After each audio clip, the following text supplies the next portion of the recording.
Noneho Pawulo yavuze ngo ikintu ashaka kuri ubu butaka bw'Irwamagana muri iri torero muri iri teraniro ni ukwambara imbaraga zo kudakangwa zo kudakangwa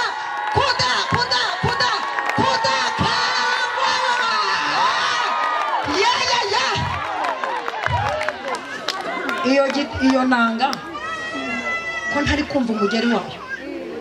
Ubu noneho ntabwo uramenya mama Roneri birera agiye gukoreramo. Mutare haleluya. Mwatangiye kubyumva. Doke mugere ahantu umenya igisasu kigiye guturika.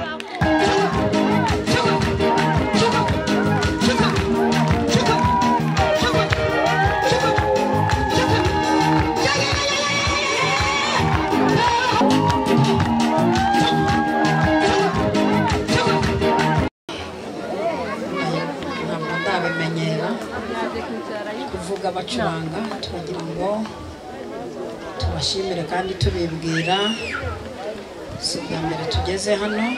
Turanezerewe cyane ku bantu bicaye hano. Imana ibaha umugisha ndetse n'abantu bari kudukurikirana online. Turagira ngo tubasabire umugisha kandi tubabwira ngo ibintu biri hano biraryoshye cyane. Shimiye cyane Imana itugejeje hano amahoro. Imana ihabwe icyubahiro cyane. By'umwihariko ndashimira umushumba umubyeyi wantumiye, umukozi w'Imana, umushumba akaba n'umubyeyi, n'umudamu utegura ibintu biremereye. Nahaguruke mushimire biza amashyi turamukomere. Ndakunda cyane uburyo ategura ibintu biruta uko angana. Umugore iki gihugu gifite ndetse uyu murenge ufite aka karere gafite utegura ibintu biremerewe. Niwe mugore unzana muri aka karere. Hanyuma ndagushimira imbere y'iteraniro n'imbere y'isi. Mushumba urakoze kumumpoberera. Afite capacity nini cyane. Ategura ibintu nanjye bintera ubwoba. Nakunze gukorera ivugabutumwa hano cyane, hano mu rusengero, mu biterane, kandi ukabona ibintu bye biri ku murongo, ukabona ibintu bye birimo umwuka wera, birimo igisirikare, birateguye, nta kavuyo, nta mbutiyaje. Rero ndagushimiye kongera gutekereza ko mama hirwa guhagarara kuri aka gatuti, kandi dushimira n'umugabo wawe ubigufashamo. Namubonye uburyo arimo yirukanka mu byuma, arimo acunga bigenda nabi. Ndabashimiye cyane kandi kuraje, turahari kugufata amaboko. Imana iguhe umugisha w'icyarugubwe neza. Ndashimira umubyeyi wamperekeje, mami wakoze, niwe wavuze ati ntabwo uri buve i Kigali rwose utegateze, anzana mu modoka nziza cyane, ndetse n'umuhungu we n'undi mu mama mwamperekeje mukavuga muti ntabwo wagenda utegatega. Mwashyigikiye amavuta, mushyigikira umuhamagaro. Umuntu ushyigikira umuhamagaro wawe abakomeye, kandi uko unshyigikira unzamura niko nawe Imana igushyigikira ikuzamura. Nimwe twari dukeneye muri iki gihe cy'umuhamagaro, nimwe dukeneye. Ndagushimiye imbere y'iteraniro n'imbere y'isi. Imana iguhe umugisha mubyeyi, kongerera uburanga. Murakoze cyane.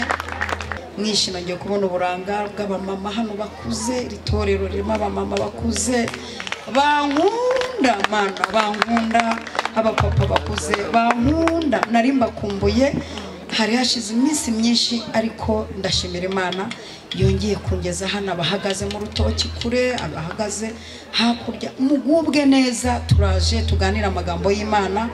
Abari ku buhanga bw'ibyuma muvanemo izo derangement. Buriya nanjye ndi umusirimu, kandi n'imyaka ngezemo noneho n'imyaka idakunda ibintu by'akavuyo rwose.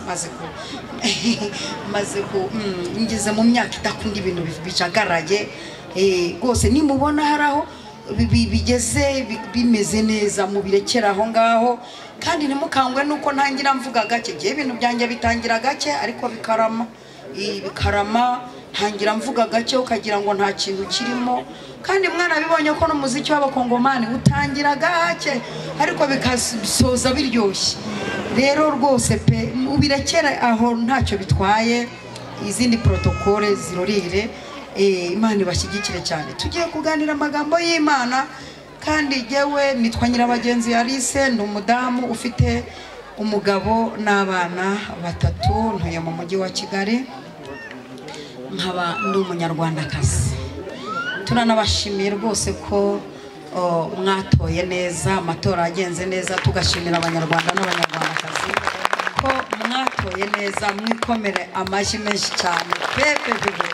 Turafite akanyamuneza cyane ko n'amatora yacu yagenze neza. Tugiye rero kuganira amagambo y'Imana, turaganira amagambo y'Imana, ndanabasengera, igihe Imana amaye impano yo gusenga, ndabasengera rwose pe, abarwayi, abafite intimba. Kandi iyo twageze mu giterane nk'uko n'imitsi idakora neza ushiduka ikoze, n'urugingo rudakora neza ushiduka rukoze, kuko iyo turi hano haba hari n'ingabo z'ijuru zoherejwe gucunga umutekano w'abantu baje mu giterane.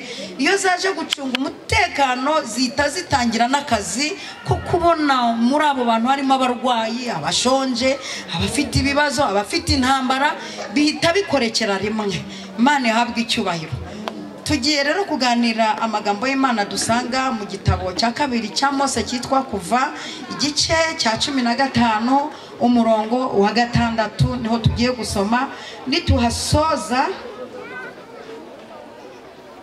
Nituhasoza turajya mu Bafilipi. Kuva igice cya 23 umurongo wa 27 niho tugiye gusoma. Nituhasoza turajya mu Bafilipi, rwandiko Paulo yandikiye Abifilipi igice cya mbere umurongo wa 28. naho hantu honyine tugiye gusoma, kandi Theo bose babireba. Ndagukunda, Imana iguha umugisha, Imana iguha umugisha, kuko mu bukwe bwanjye, mu indirimbo zawe nazimenye mu gihe cy'ubukwe bwawe, kuko ugira indirimbo zidufasha kutubwirira abantu. Ukaba wari wabuze ikintu ukuntu ubwira umuntu, ukumva Theo yakuvumburiye imvugo abivugamo. Kuko ubukwe bwanjye bwari bwaze nyine, narumva imyaka 11 narakowe, nagiye kumva numva mu gihe mwitegura, numva akubisemo indirimbo ivuga ngo barajya hehe ku ijuru ritabaye. Udufasha kubabwira kabisa. Hanyuma Imana igumugisha rwose, kuko dukoranya ahantu henshi, ko Uwiteka akomeze kukwagura. Twagiye rero igitabo cya kabiri cya Mose cyitwa Kuva, igice cya 23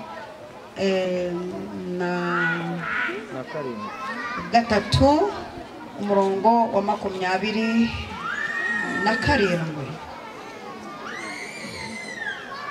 Ni umurongo uvuze ngo nzohereza igitinyiro cyanjye kikujya imbere, nirukane abantu uzagendamo bose, ntume ababisha bawe bose baguha ibitugu. Subiremo, reka ngusubiremo. Nzohereza igitinyiro cyanjye kikujya imbere, nirukana abantu uzageramo bose, ntume ababisha bawe bose baguha ibitugu. Hanyuma tugiye gusoreza mu rwandiko Paulo yandikiye Abifilipi igice cya mbere umurongo wa 28. Umva uko havuga. Igice cya mbere umurongo wa 28 haravuze ngo mudakangwa n'ababisha. Reka duhere kwa 27 kugira ngo tubyumve neza. Icyakora ingeso zanyu zimere nk'uko bikwiriye ubutumwa bwiza bwa Kristo, kugira ngo ninza kubasura cyangwa nintaza, nzumva ibyanyu yuko mushikamye mu mwuka umwe, muhuje umutima, kandi murwanira hamwe kubwo kwizera ubutumwa bwiza, mudakangwa n'ababisha bo mu buryo bwose. Ubwo butwari bwo kudatinya kwanyu kuri bo ni ikimenyetso cyo kurimbuka kwabo, naho kuri mwe ni ikimenyetso cy'agakiza kanyu kava ku Mana. Ariko ndafite iminota myiza, handi kuva tuhasome ntacyo bitwaye. 15 umurongo wa 6, kuko nagendeye iri jambo rivuga ababisha, ijambo rivuga ku babisha ndi kumwe naryo cyane. Kuva 15 umurongo wa 6 haravuze ngo Uwiteka ukuboko kwawe kw'iburyo gutewe icyubahiro n'ububasha bwako. Uwiteka ukuboko kw'iburyo kwashenjaguye ababisha. Kansubiremo. Uwiteka ukuboko kwawe kw'iburyo gutewe icyubahiro n'ububasha bwako. Uwiteka ukuboko kwawe kw'iburyo kwashenjaguye ababisha. Mani tugirire neza cyane. Katuganire kuri aya magambo. Nitwumva ijambo ababisha, ababisha urumva n'abagome, n'ababisha nyine, n'ababi wongeyeho sha. Ababisha n'abantu babi cyane, n'abantu babi wongeyeho sha. Ababisha, ababi wongeyeho sha. Ababisha, Imana iturinde ababisha. Ndetse cyane ibakurinde we wabashije kugera kuri muri iki giterane. Imana ibakurinde cyane. Abo ruguru y'urugo nabo hepfo y'urugo nabo hakurya nabo hakono. Imana ibakurinde cyane. Hanyuma tugiye kuganira aya magambo, turi bujye mu nkuru gake, hanyuma mvuge impamvu y'iri jambo.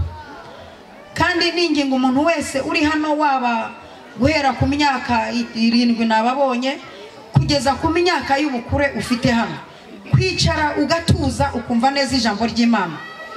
Dusaba n'aba bana tudakeneye izindi protokole kuri bo, mwicare mutuze mwumve ijambo ry'Imana.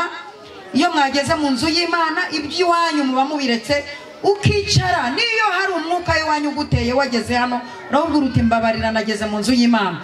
Mwicare mutuze mugubwe neza, twumve ijambo ry'Imana riduhaye amahirwe, riduhaye ritugize abantu, riduhinduye ubwoko tutari ubwoko. Ijambo ridukuye mu menyo y'amagambo, ijambo ritwaguye tukaguka, ijambo ryavuzwe rimwe gusa ingumba zikabyara. Iri jambo ryatumye bamwe tugira ingo bari baravuze ko tutazarizigira. Ijambo ryahanaguye amagambo bagiye batura ku buzima bwacu. Wavuze ngo uzapfa ntacyo ugezeho. Ijambo ryari ryarangije kuvuga ngo nzakugeza ahakomeye. Iri jambo rero turaryubaha. Iri jambo ryagiye ridukura aho umuhinzi yakuye inyoni. Ijambo ryatumye dusa gutya, reba ukuntu musa murashimishije, nyinkanyari yarashize. Ijambo ribasajishije aba mungana nimva zaba indabo zarumye. Ijambo rigenda ridukomeza. Dawidi yaravuze ati jyewe narigize stock ndarihunika ndaribika, ndibika kugira ngo ntazanacumura. Ijambo ritwambitse agaciro hakari gahari. Ijambo ritumye ushingirwa kamara gatimba, uzi ko ababyeyi bawe bashatse koco, ariko wigiye imbere usenga Imana wumva ijambo rivuga ngo nzakwambika agatimba. Ibi byose kwidegembya biva ku ijambo Imana yavuze kuri twebwe, kandi hari ibyo yavuze byabaye n'ibyo yavuze bizaba. Kandi impamvu y'iri jambo ry'Imana, iyo yavuze rimwe yakoreka ibintu nk'icumi. Ijambo rimwe yavuze ngo nzakugirira neza, ribitsamo ibintu 10. Amina. Muri nzakugirira neza habitsemo kwambara, kurya, kubyara. Nzakugirira neza n'umugizi wa nabi yaje agongana n'iryo jambo rivuga ko Imana izakugirira neza. Turashimira Imana kubwira ijambo rero. Imana ihabwe icyubahiro. Zamura icyubahiro cy'Imana, biremewe kuko wicayeho kubera Imana. Kandi dusaba umuntu utarakira umwami Yesu kuza kwakira umwami Yesu atabanje kubishyira muri analize ndende, kuko ibi bintu bya analize nabyo bituma uza kwakira umwami Yesu wabanje kubyanaliza. Ibi bintu biratuma igihe wanaliza watakwa n'izindi mbaraga. Muri no minsi ndi gushishikariza abantu batakira umwami Yesu ko mushaka kuzakira umwami Yesu mutugoye, mubanje kutugora no kuturushya. Hari igihe umuntu yakira umwami Yesu yabanje kubora inyama zo mu nda kubera kurwara azize inzoga, ukakira umwami Yesu igihaha cyapfuye kubera itabi. Ibitabi muri kunywa byangiza ibihaha.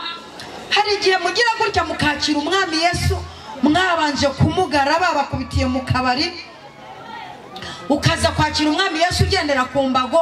Hari igihe uza kwakira umwami Yesu sidi kugeza aha kubera ko buri minsi mike ngupfe watangiye kugira ibyuririzi bya zona, ukaza kwakira umwami Yesu nta minsi usigaje yo kumukorera.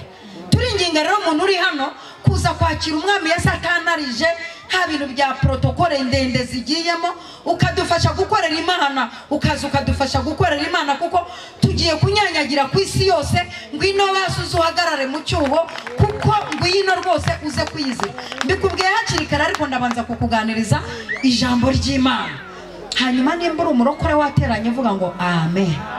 Aka kantu nabonye abarokore mugakunda ngo tudateye haleluya ngo aba nta mavuta ahari. Aba ahari, ariko haleluya nayo ifite ukuntu nyemera, kuko iyo uyiteye atari umuhango, atari bya bindi by'abarokore ngo ni itegeko, ukayitera birimo koko, ukavuga uti haleluya ndayitera, byanga byakunda ndayitera mu rwego igira ibintu ihitana ikuraho n'ibyishyiraho, ndayitera mu rwego igenda ikampitanira intambara zose maze imisi ndwana nabyo.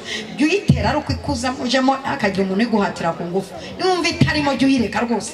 Hari n'igihe bazibateresha ni nko kugusaba umubyizi nta kintu washoboye.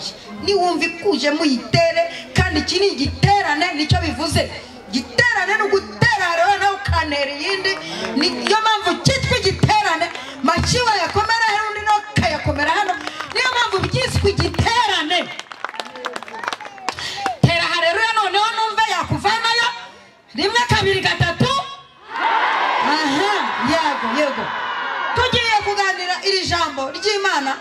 N'indirimbo Mose yaririmbye amaze kwambuka, bageze hakurya. Yari amaze kwambuka iki? Ndashaka gutangariza umuntu uri hakuno amenya ko no hakurya habaho. Nimba ufite intambara zo hakuno, umenye ko hakurya hahari. Donc ni ukuvuga ngo abantu bo hakuno bari kukwihererana, bari kukwereka ko utashaka, utabyara, utakira, utatera imbere. Ayo ni amagambo yabo hakuno, kuko hakuno hari ingabo ziturwanya, ariko zikibagirwa ko no hakurya hahari, kandi hakurya hari ingabo ziturwanirira. Hanyuma rero ngo bari mamaze igihe kinini kwa Farawo mu menyo ya rubamba, barakubititse mu buretwa bwa Farawo. Ndashaka kuvuga ku kantu kitwa uburetwa gato. Ubundi uburetwa ni ibintu ukoreshwa ku ngufu, nta kundi wagira uti kama mbaya reka mbikore, kuko ni uburetwa, ni ibintu ntagira ahantu mpungira. Hari ibintu umuntu akoreshwa ariko atagira ahantu abihungira. Abisiraheli bakoreshwaga ibintu badafite ahantu babihungira, ariko bakabikoreshwa muri bo harimo inzira z'igisiyoni mu mitima yabo.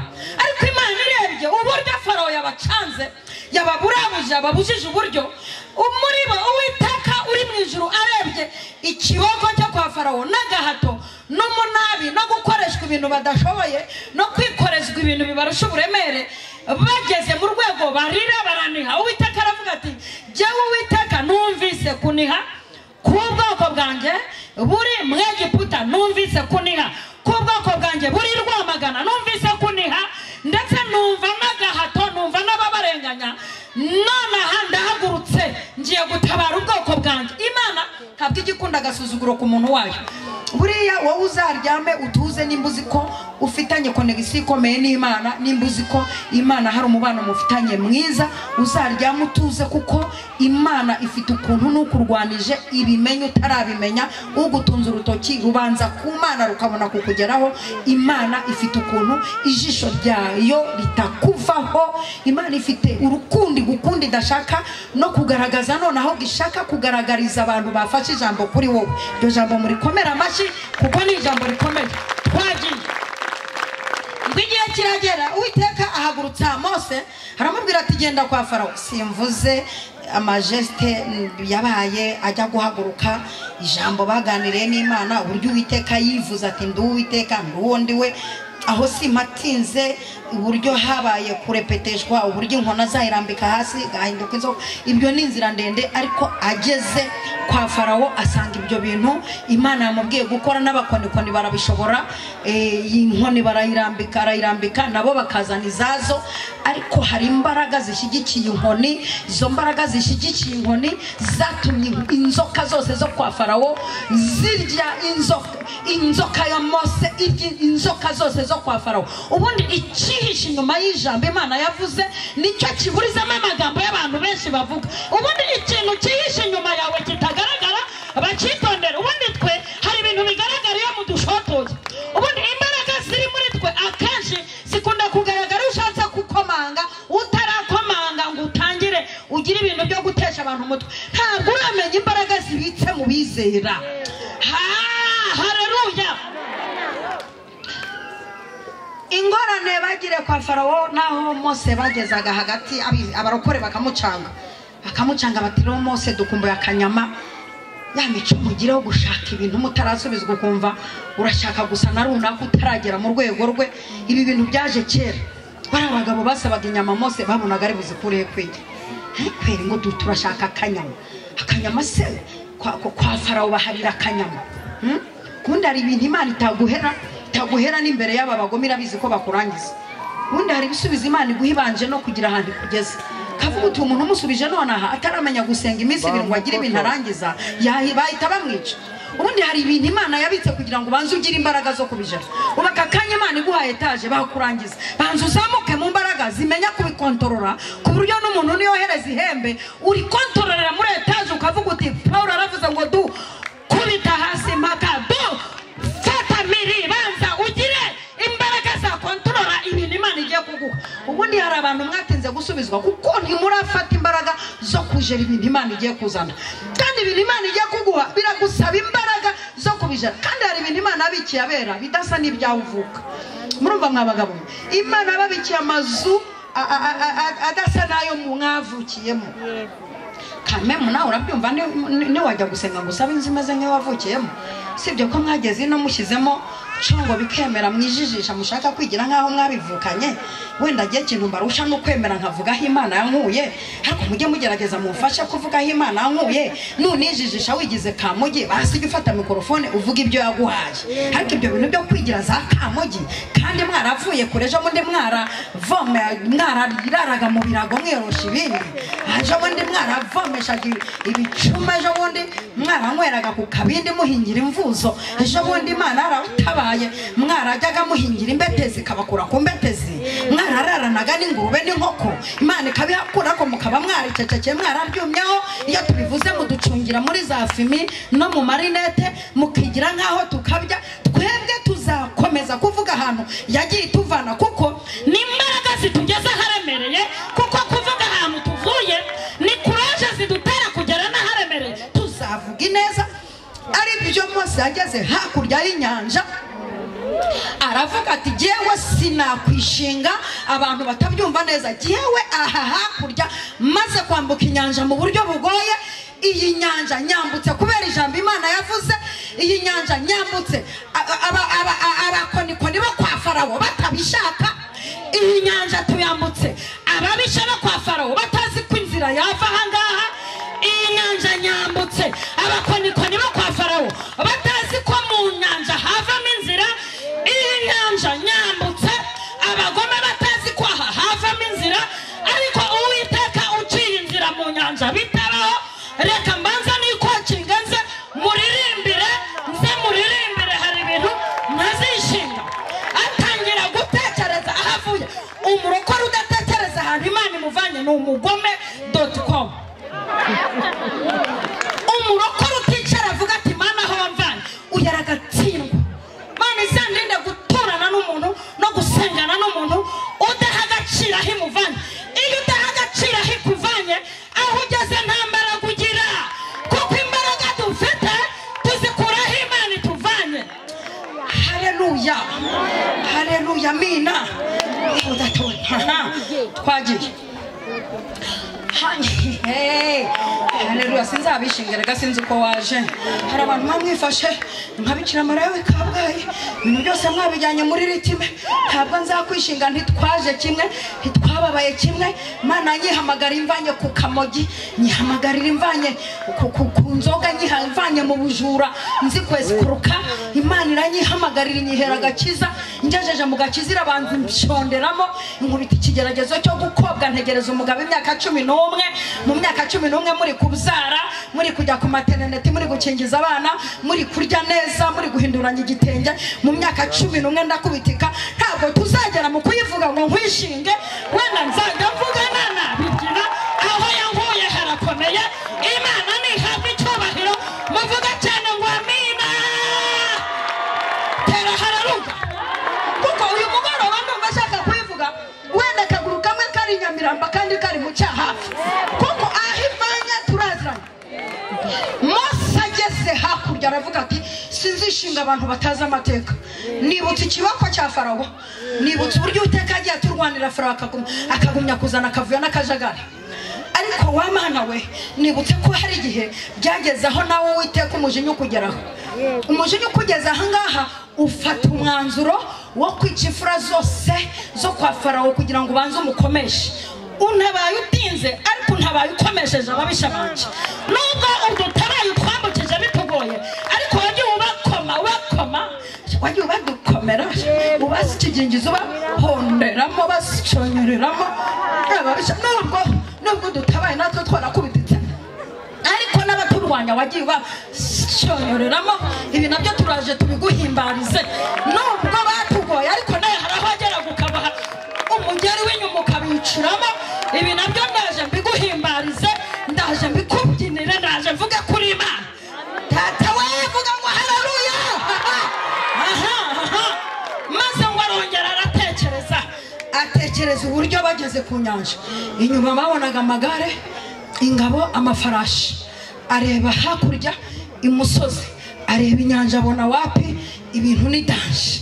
Maze igihe arimo yibaza byamucanze, Uwiteka nawe ari hehe? Ari mu nyanja ndani, arimo arazamura umuhanda ubwoko bwe buze kwambukiraho.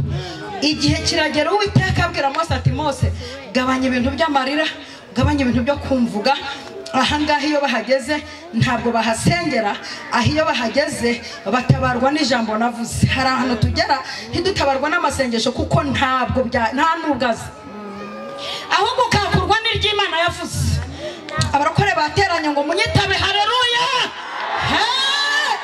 Maze ngo Mose bageze hakurya aravuga ati ubu ngiye kuririmba sasa. Wa mwana waretse kumena amaso, waretse kunyicira amaso ko nta kinyamakuru ukorera, manura gake ubundi nze muhereka agafilimi kabereye ku nyanja. Bageze hakurya uburyo tugiye kuririmba, tukajya dukata umuziki tuvuga ngo Imana yacu iradutabaye, kuko Imana dusenga iratabara. Imana idatabara sinaza kwirirwa mbivuga, Imana itagira neza sinaza kwirirwa n'igihe. Imana yacu iratabara, Imana irakora, ikora ibintu birenze uko dutekereza. Iyi Imana rero yadutabaye ikadukorera ibintu data atakora, aho data na mama batabaye, ikazi kabi igakora ibirenze uko dusaba. Iyi Imana dekosha. Muvuge ngo amina. Haleluya, haleluya. Yarabikoze ariko koko. Mwongere cyane ngo amina. Siko ngibona abantu bari kunyanariza hano hakurya we. Haleluya bakabanza bakayigaho. Haleluya nta kibazo ifite, nta bugoro buri mu kanwa. Urabikora ari kumva neza. Ubu Uwiteka agakiza anarenzaho. Iyi haleluya yakiza ikibyimba mu nda, ugiteka kikahita kimeneka ukaza kukituma ku mugoroba. Iyi haleluya iva mu muntu Imana ahamagaye, yagenda igakurura impeta yawe yafashwe n'umukonikoni agashiduka nawe bateye ivi. Iyi haleluya ivuye mu kanwa k'umuntu Imana ahamagaye, yayitera neza inka zawe zanze kwima ejo ukizikima.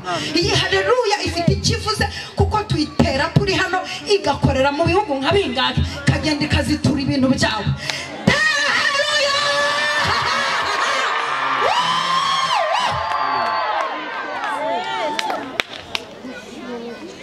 Rero ntabwo nabishinga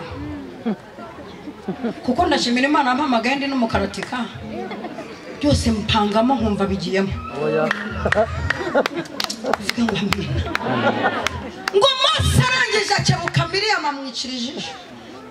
Miriyamu nawe yibuka ko bari barakubititse, ngo arangije aterura indirimbo araririmba. Mose atangira aririmba gake batabyumva, atangira aririmba gahoro batabyumva. Aratangira ati Uwiteka ni intwari mu ntambara. Yongeraho ikindi gitero ngo Uwiteka ni ryo zina rye. Abisirayeli batangira kubyumva, bakajya bikiriza bavuga bati ye uri intwari mu ntambara, ye uri intwari mu ntambara. Ashyira kimwe igitero kivuga ngo warabamanukanye abanyegiputa, ubamanukana n'amagare n'amafarashi n'ingabo, ubakubitira muri nyina ubicira kure mu ndani, urabajunjika nk'ujunjika ibuye, umwuka umarira muri nyina w'inyanja.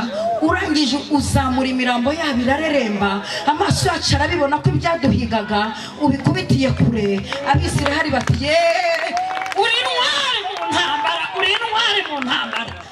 uri intwari mu ntambara. Urumva neza Uwiteka ni intwari mu ntambara. Zatere haleluya. Iri jambo ndashaka kuri barasaga. Urumva kuko iri jambo ndivuze ntambaye ishapure, ndivuze ndi mu mavuta kandi nawe sinyipinze, sibyo ko ntayivuga. Ndashaka kugera mu mavuta dore uko bakanura n'imyaka bamaze atararyama ngo arote. Ndashaka kuzamuka mu mavuta yo kudakangwa. Uyu muririmbyi yagezemo ararimba ngo nta bizago byantera ubwoba, yambereye ubuhungiro, nacankuraho amahoro, yambereye ubuhungiro. Sindabumva muracyafite ubwoba, sindabumva muracyafite uduti, sindabumva muracyizeye imiti y'imivugutano. Ndashaka kuzamuka. Paul aravuze ngo mugere kuri level yo kudakangwa n'ababisha. Mana ifasha aba bantu babyumve. Giye kubera ko ntabwo bangira buri gihe baruzi ndabahonda ntiwankanga murozi nakomeye cyangwa namenye ngurangwanya. Hari amavuta yo kugukubita mu izina rya Yesu, nkagukubitira mu y'ibiri mu y'itatu nkareka ibiryo. None Paul yavuze ngo ikintu ashaka kuri ubu butaka bw'Irwamagana muri iri torero, muri iri teraniro, no kwambara imbaraga zo kudakangwa, zo kudakangwa.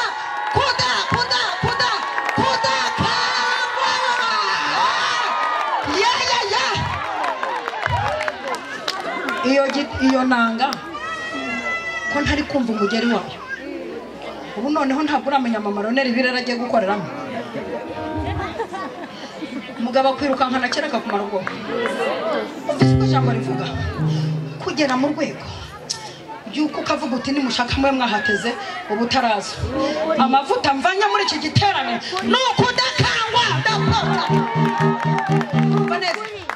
Ushaka abe ihembe rizurira gutya. No kuri bwira tumva please mu giterane twambariyemo imbaraga zo kudakangwa n'amahembe. Aha, amina, haleluya, haleluya. Mwatangiye kuryumva, mwatangiye kuryumva, mutere haleluya. Mwatangiye namwe kuryumva, mwatangiye kuryumva, mwatangiye kuryumva. Donc mugere ahantu umara n'igisasu kigiye guturika. Uvuga uti nimushaka muze muri Roziventi mu giterane cyabaye nahambariye imbaraga zo kudakangwa n'ababisha. Vuga ngo amina. Murahari mwabyumvise? Watera haleluya yo kubyakira, watera indi haleluya yo kubyakira, watera indi haleluya yo kubyakira. Haleluya yo kwakira izo mbaraga, haleluya yo kwakira izo mbaraga. Yitera uhagurutse, yitera uhagurutse, zakira uhagurutse, zakira uhagurutse, zakira uhagurutse. Imbaraga zo kudakangwa. Tera haleluya we.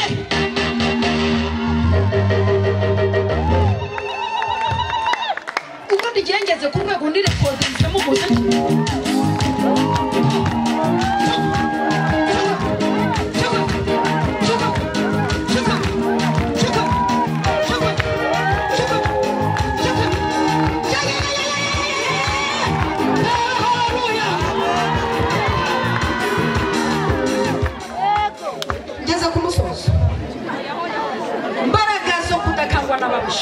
Wazakiriye imbaraga zo kudakangwa n'igihunyira, wazakiriye imbaraga zo kudakangwa n'umurozi, wazakiriye imbaraga zo kudakangwa n'ibitega, wazakiriye imbaraga zo kudakangwa n'uwavuze ngo uragapfa, wazakiriye imbaraga zo kudakangwa n'uwavuze ngo uzabyara umubajije, wazakiriye imbaraga zo kudakangwa n'uwavuze ngo uzapfa udakize, wazakiriye.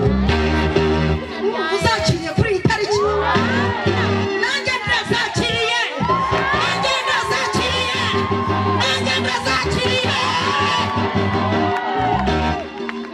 Kabiri komana kababayeho, kababayeho, kababayeho, kababayeho, kababayeho muri iki giterane. N'ikimana yabahamagariye kubacagingamo imbaraga zo kudakangwa n'ibyo byose. Aha, umva uko irindi jambo rivuze ngo mudakangwa n'ababisha bo mu buryo bwose, ngo ubwo butwari bwo kudatinya kwanyu kuri bo ni ikimenyetso cyo kurimbuka kwabo. Akira ubutwari bw'ikimenyetso cyo kurimbuka kw'ababisha bawe. Akira ubutwari, intwari ntiyita ku by'isi. Akira ubutwari nk'ikimenyetso. Akira ubutwari umuntu wese areba akabubona ngo buje ari ikimenyetso. Akira ubutwari bugaragara no mu maso. Akira ubutwari bugaragara utambutse. Akira ubutwari bukomeye. Akira n'ubutwari erega bwakire wa murokore waje aha. Akira ubutwari bwakire wa muririmbyi we. Akira ubutwari wa musore we. Akira ubutwari hanze ahangaha inkumi zambaye ubusa ibibero biri hanze. Akira ubutwari. Akira ubutwari wa mukobwa we, hanze aha hari abagabo bataye ingo bagushakisha. Akira ubutwari. Akira ubutwari wa mukecuru waje aha. Mwabagamo mwe mwakira ubutwari. Hanze aha barambara ubusa bisize n'imiti ya rukuruzi. Ariko akira ubutwari. Ariko bwakire mu izina rya Yesu. Bwakire mu izina rya Yesu. Mwakira ubutwari butuma bagwa igihumura imbere yanyu. Mwakira ubutwari butuma bakakontorore. Ndasoje mwese muhaguruka mu izina rya Yesu. Ndasoje muhaguruke. Hanyuma ijambo rigasoza rivuga ngo naho kuri mwe ni ikimenyetso cy'agakiza kanyu kava ku Mana. Ikimenyetso cy'agakiza kava ku Mana ni ubutwari tugiye kwakira.